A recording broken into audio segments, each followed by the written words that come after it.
I grew up next to Kennedy Airport. Can you guys hear me? Nice and loud. This is my low voice. I can go louder than you. And Mike, I put this to writing because I really wanted to be thoughtful about it. And I was really excited about writing this. And as I took the train up here, I became less and less excited. So just brace yourself. I worked with Mike for many years, most closely during my time as Chief Probation and Pretrial Services at the Administrative Office in Washington, D.C., before retiring a few years back.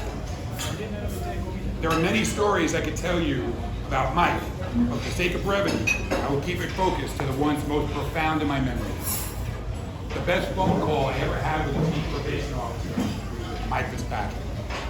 He was chair of the Chiefs Advisory Group at the time and had a long list of highfalutin policy matters for review. Matters important in Washington, D.C. terms, but not in practical terms. As I was talking to Mike 100 miles an hour, he said, "Matt, can you hold on a second? Somebody's masturbating and I'll wait a minute." At that moment, I was reminded of how trivial the AO is in the reality of the practical stuff that you and everyone here deals with. For those of you in Mike's family, just so you know, one of the highest honors for a chief in our system is to be elected to the Chiefs Advisory Group. That group steers our system through the most complicated issues that we're facing and to seize every opportunity that comes along.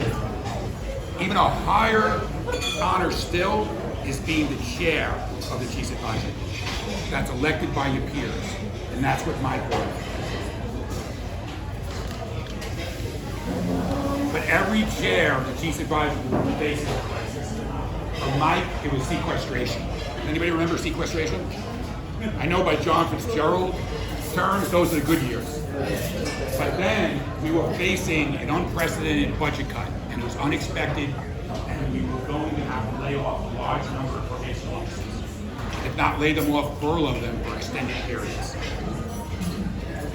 I was losing my mind with worry, but Mike went to work. A student of history, he studied how our system navigated financial crises in the past. He identified what worked, what didn't, and more importantly, why.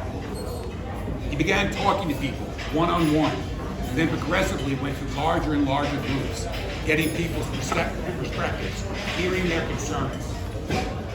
And eventually, he gave a speech in front of the judges who would decide our fate with sequestration. And honestly, it was the most eloquent and moving speech I've ever heard from someone in our system. I can't tell you if there was a dry eye in that audience because I was crying my eyes out. That's how moving it was. We, fortunately, because of what Mike did, his speech and the power of it, our system fared reasonably well during that sequestration.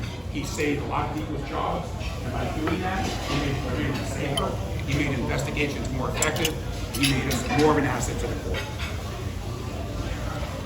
I will leave you with this story. When I told Mike I would be speaking tonight, he had only one request. And that is, Roland, whatever you do, don't hawk that damn book you wrote.